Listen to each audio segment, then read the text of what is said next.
All right, so on the first part, I got through slide 27. So slide 28, population dynamics, birth rate, and death rate, which one goes up, which one goes down.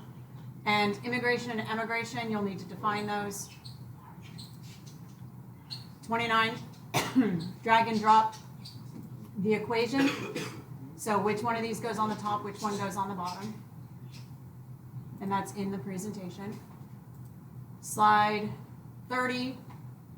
In the presentations, you have the definition of each of these. You need to figure out which image represents each definition or each sampling type. Slide 31, drag and drop, which one is primary and which one is secondary. No life present, that's primary. All right, so there's 6 of them, 3 on each side. 32, give me the definitions of each of these, and just for pioneer species, I need an example of a pioneer species from your biome. For slide 33, number these 1 through 4. Which one's the first stage? Which one's the 4th stage in the order of primary succession? Refer back to your presentations for that. Slide 34, you don't need to do anything on. Slide 35, drag and drop the definitions from the right side into these boxes.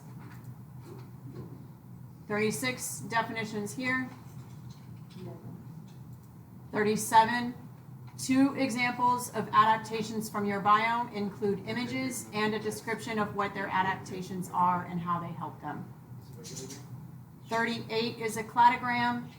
Answer these 3 questions.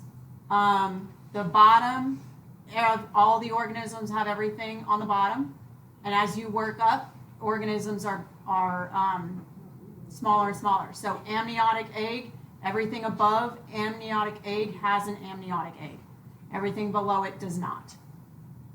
The closer they are related, closer they are on the cladogram, the closer related they are.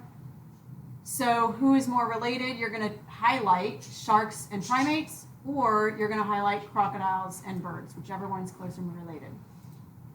1 and 2, you need to type the answers. 39, give me the name of the dinosaur based on this dichotomous key. And please make sure you're paying attention to the diagrams. Like this guy has a sail on his back and this guy has spines on his tail. Pay attention to that stuff. Slide 40, human impact, 2 examples, an image, and then description. So you need to name the human impact and then describe why it's happening and how it affects the ecosystem.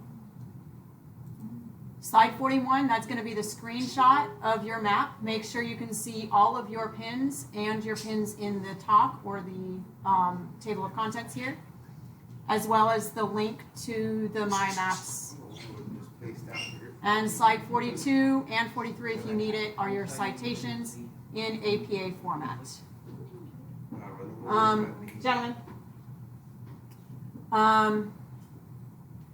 what did I say earlier? I was like, sorry. When it comes to, I forgot to say one thing earlier on the time lapse. If you're doing ocean or coral reef, you're not going to have a particular human impact on this list, but they will both be affected by waterways, and your oceans will also be affected by glaciers. So for waterways, if you're doing coral reef, make sure you choose one that's close to a coral reef. And for oceans, anything in glaciers or waterways should work.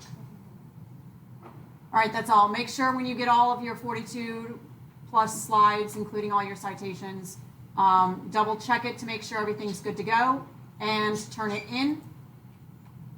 And also when you are preparing for the Biosphere Eval, when you click into your Biosphere project, you're going to see this list of questions here. These are the questions I am asking you on our Biosphere Eval. These are the questions I'm asking you. I am not asking you to tell me exactly what you have on slides 4 to 10. I'm asking you to summarize the information as you know it for this question. Just tell me about your biome. What are some relationships in your biome? Give me 2 examples of each type. Here we're talking about biodiversity and the food chains and food webs and how they affect the ecosystem. Evolution and adaptations, human impact. Tell me briefly about your pins, and then just make sure everything is sourced in APA format. On your citation slide, if they're in your citation log, you need to move them to your citation slide. All right, that's it.